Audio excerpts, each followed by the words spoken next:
வணக்கம். என்னன்னு சொன்னா, தற்பொழுது மழைக்காலம்.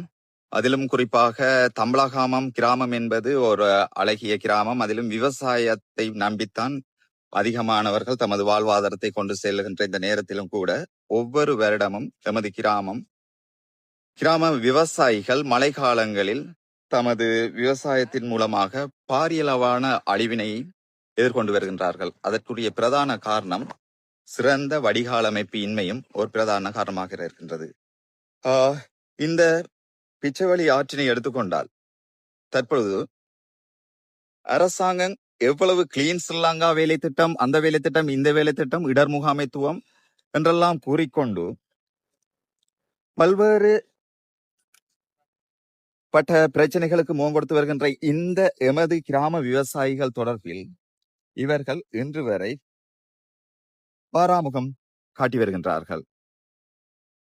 தமக்குரிய விவசாயத்துக்குரிய தீர்வினை தாங்களே தீர்த்து கொள்ள வேண்டும் என்ற நோக்கத்தில் இந்த விவசாயிகள் தமது சொந்த பணத்தில் இவ்வாறான வடிகால் அமைப்பில் அடைபட்டிருக்கின்ற வடிகான்களை தூய்மைப்படுத்தும் வேலை திட்டத்தில் இருக்கின்றார்கள். அந்த வகையில் அவர்களது நிலை என்னவென்று தற்பொழுது கேட்டறிவோம்.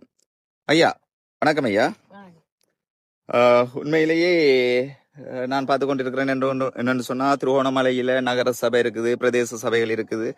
அவர்கள் சாதாரணமா வெள்ள நீர் வடிந்தோடக்கூடிய வேலை திட்டங்களை பிரதேச சபை உறுப்பினர்கள் இன்றைக்கு வரைக்கும் தங்களோட கடமைகளையும் பொறுப்புகளையும் மக்களுக்காக இறங்கி வேலை செய்து கொண்டு இருக்கிறாங்க. ஆனா நான் நினைக்கிறேன் இது கவர்மெண்ட் தான் இந்த வேலை திட்டங்களை செய்யறாங்க என்று நினைச்சேன் நான். ஆனா இன்றைக்கு வரைக்கும் பறிஞ்சு கொண்ட இடத்துல நீங்க விவசாயிகளாக நீங்க ஒவ்வொருவரும் தங்களுக்கு இதுக்குரிய மொத்த செலவையும் நீங்க பிரிச்சு இதுக்குரிய செலவுகளை செய்து வருகிறீர்கள்.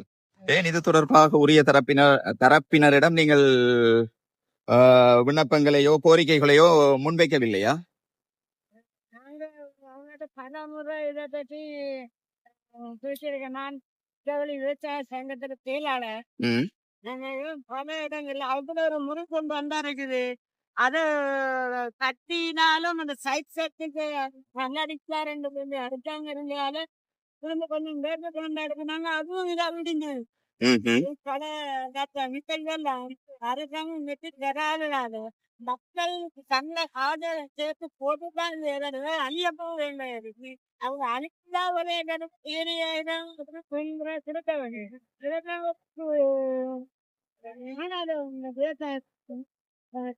சங்க காதை கொடுத்தா இந்த அரை விளையாட்டு